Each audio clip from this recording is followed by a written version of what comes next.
dia, Vera. Bom dia a todos. Bom, vamos começar então já falando sobre esse acordo da base de Alcântara, possibilidade de votação na semana que vem. Nós estamos com dois vice-líderes partidários, o deputado Zé Guimarães, que é vice-líder da minoria, ele que é do PT do Ceará, e o deputado Marcelo Ramos, que é vice-líder do PL, ele que é do Amazonas e que é o relator desse projeto de decreto legislativo que aprova o acordo da base de Alcântara. O deputado Marcelo Ramos, começar com o senhor explicando. O senhor acha que tem condição de votar semana que vem? O acordo já está fechado, né? Bom dia.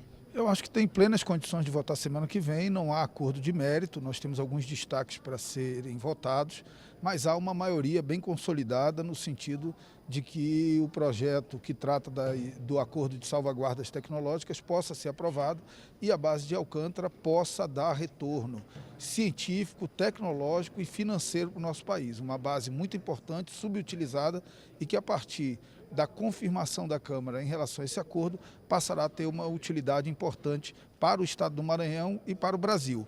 Óbvio que há divergências, respeitosas divergências por parte de setores da oposição, que marcarão sua posição na votação dos destaques e também no mérito. Mas em relação a procedimentos e a garantia de voto na terça, esse acordo está firmado, inclusive com uma intervenção muito altiva do deputado Zé Guimarães.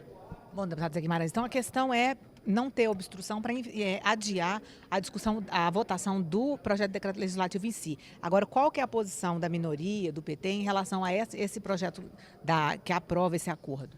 Bom, o acordo que fizemos de procedimento vai permitir um debate de alto nível. Porque aqui no plenário, às vezes o debate de conteúdo é substituído pelos eternos, atitudes obstrucionistas. De qualquer maneira, faz parte do regimento a obstrução. Nós fizemos um bom acordo, preservando o mérito e os destaques e vamos concluir essa votação na terça-feira.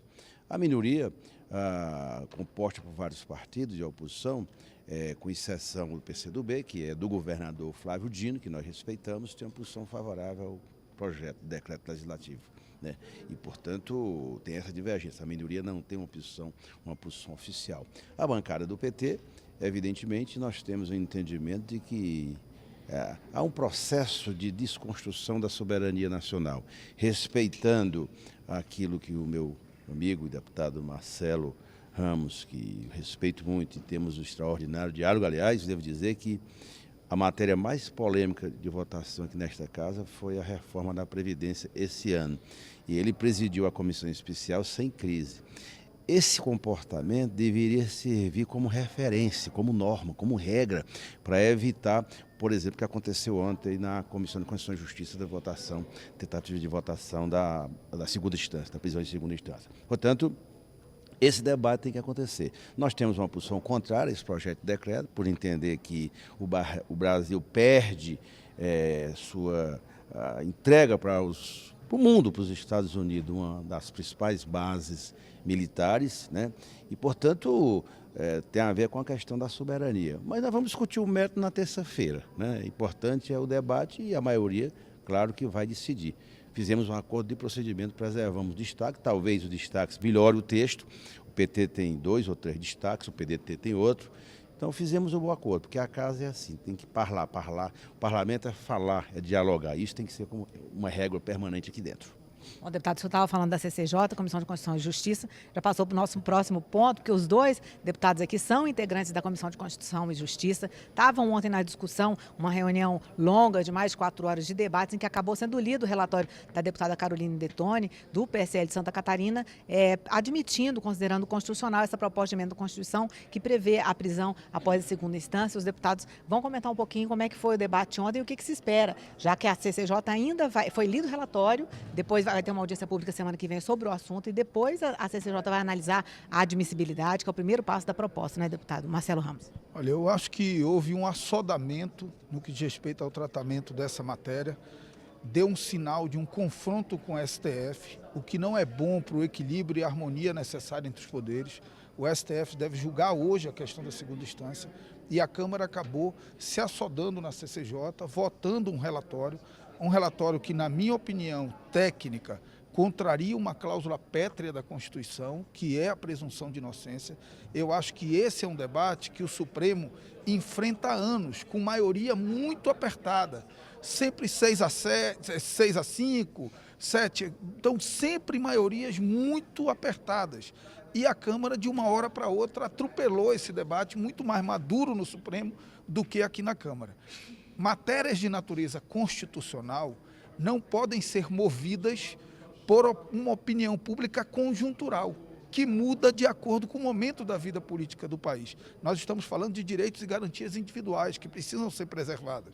Eu mesmo tenho uma opinião de que recursos extraordinários e especiais não devem permitir a prisão em segunda instância, mas topo discutir a prisão em segunda instância quando o recurso for de natureza processual, um recurso extraordinário não admitido com um agravo de instrumento, que é um recurso processual. Isso pressupõe que não há, pelo menos, plausibilidade de preenchimento dos requisitos do recurso especial. Mas esse é um debate que tem que ser travado com muita tranquilidade, sem assodamento, sem contaminação de uma atitude demagógica por conta do momento que o país vive e, acima de tudo, bebendo na fonte de quem já amadureceu mais essa matéria do que nós, que é o Supremo Tribunal Federal. Deputado Zé Guimarães, o senhor concorda que existe espaço para mudança, como falou o deputado Marcelo Ramos, nesse assunto? Aqui na Câmara, eu acredito que não há espaço para decidir nada antes que o Supremo decida. E o que aconteceu na CCJ é grave porque, por qual razão essa matéria veio essa semana? Se tivesse tido diálogo, e a nossa crítica, o primeiro grande enfrentamento na CCJ, é o procedimento. Você não pode pôr uma PEC dessa para votação sem dialogar, sem conversar, sem sentar, sem pavimentar o caminho do debate. Vem uma matéria a serviço de quem? Estava esse encaminhamento de votação dessa PEC na CCJ, porque foi comunicado 17 horas de segunda-feira para votação no outro dia às 10 horas. Imagina uma matéria dessa, parece recado de alguém. Alguém estava dando um recado, tem que votar antes do Supremo. Não se faz isso, como disse o presidente da Câmara, é para afrontar o Supremo, então sejam claros. Então, primeiro, houve um erro grave e esse foi o primeiro grande enfrentamento. Segundo, nós temos a mesma opinião. Eu tenho a mesma opinião que o deputado Marcelo tem sobre a questão da prisão em segunda instância. Podemos até discutir determinados casos, né, Marcelo? Mas eu vejo assim, as pessoas falam, alguns lá, mas nós temos que constitucionalmente decidir porque tem uma lacuna que precisa ser resolvida. Não tem lacuna coisa nenhuma, o artigo 5º da nossa Constituição é claro, o trânsito em julgado. Ou então é barbárie, se esses princípios não forem cláusulas pétreas, o que é cláusula pétrea na nossa Constituição? Os constituintes originários, eles pacificaram aquilo que é cláusula pétrea na nossa Constituição. Nós vamos poder alterar isso sem uma nova Constituição? É todo um debate filosófico e político que nós temos que fazer. Portanto, nós não deixaremos votar essa matéria, né, Marcelo, antes do Supremo decidir, porque o Supremo vai começar a discussão hoje.